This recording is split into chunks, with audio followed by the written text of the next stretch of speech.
شاہ جہاں کا دور مغلیہ حکومت کا سنہری زمانہ تھا۔ اس کا شاندار ایستھیٹک سینس تھا جو اس کی عمارتوں سے پتہ چلتا تھا۔ اس نے مسجد بنوائیں، قلعے بنوائے اور سب سے بڑھ کر تاج محل جیسا عجوبہ دنیا کو دیا۔ اس نے ایک اور عجوبہ دنیا کو دیا تھا، یعنی تخت طاؤس، پیکاک تھرون۔ آئیے اس تخت طاؤس کے بارے میں کچھ انسنے فیکٹس ہم آپ کو بتاتے ہیں۔ فیکٹ نمبر 1، تخت طاؤس سے پہلے شاہجہاں ایک تخت جہانگیری پر بیٹھتے تھے جو کہ کالے پتھر کا بنا تھا اور آج کل آگرے کے قلعے میں موجود ہے۔ فیکٹ نمبر 2، اس کو بنانے کے پیچھے کیا کنسیپٹ تھا؟ تخت طاؤس کے پیچھے 2 کنسیپٹ نے کام کیا۔ پہلا، پچھلے 100 سالوں سے زیادہ عرصے میں مغل خزانے میں سونے کا ڈھیر لگ گیا تھا، جواہرات کا ڈھیر لگ گیا تھا۔ یا تو وہ مغلوں نے جنگوں سے جیتا تھا یا پھر مختلف امیر، راجہ، مہاراجہ وغیرہ نظر پیش کرتے تھے۔ اس خزانے کو دیکھ کر یہ کہا گیا کہ اس خزانے کو ایسی جگہ استعمال کرنا چاہیے جہاں پہ دنیا اس کو دیکھے اور عش کرے۔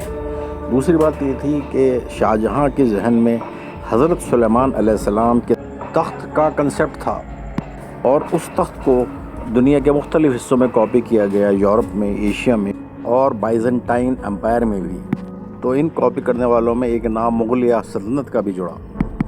فیکٹ نمبر 3، اس پروجیکٹ کو پورا کرنے کی ذمہ داری محل کے جواہر خانے کے انچارج بے بدل خان یعنی سید گیلانی صاحب کو دی گئی، جنہوں نے اس پروجیکٹ کو 7 سال میں پورا کیا۔ اس وقت سرکاری خزانے میں 3 کروڑ کے ہیرے جواہرات تھے اور خود پرسنلی اس کے محل میں 2 کروڑ کے ہیرے جواہرات تھے۔ پہلا کام تو یہ کیا گیا کہ ان دونوں حصوں میں سے ہیرے چنے گئے، پتھر چنے گئے جو کہ تقریباً 86 لاکھ کے تھے اور اس کو تخت میں لگایا گیا۔ دوسرا کام یہ کیا گیا، 1 لاکھ تولے سے زیادہ سونا اور ایک قیمتی جواہرات اس نے اس پروجیکٹ کے انچارج سید گیلانی کے حوالے کر دیے۔ اس تخت کی لمبائی 3.25 گز تھی، چوڑائی 2.5 گز تھی اور اونچائی 5 گز تھی۔ اس پر چڑھنے کے لیے 3 سیڑھیاں بنائی گئی تھیں۔ اس تخت پہ 12 زمرد کے ستون تھے اور اس تخت کی چھت پر 2 مور تھے اور ان موروں کے بیچ میں ایک پیڑ تھا۔ ان موروں کی وجہ سے اس تخت کا نام تخت طاؤس بھی رکھا گیا۔ اس تخت کے چاروں طرف 11 تختے لگائے گئے اور 3 تکیے یا کشن لگائے گئے، جو بیچ کا کشن تھا وہ بادشاہ کے لیے تھا۔ فیکٹ نمبر 4، اس تخت کی خاص بات ایک قیمتی لال تھا جو اس وقت ایران کے شاہ نے ہمایوں کو دیا تھا۔ یہ لال امیر تیمور، شاہ رخ، شاہ اولغ خان سے ہوتا ہوا شاہ عباس صفوی تک پہنچا۔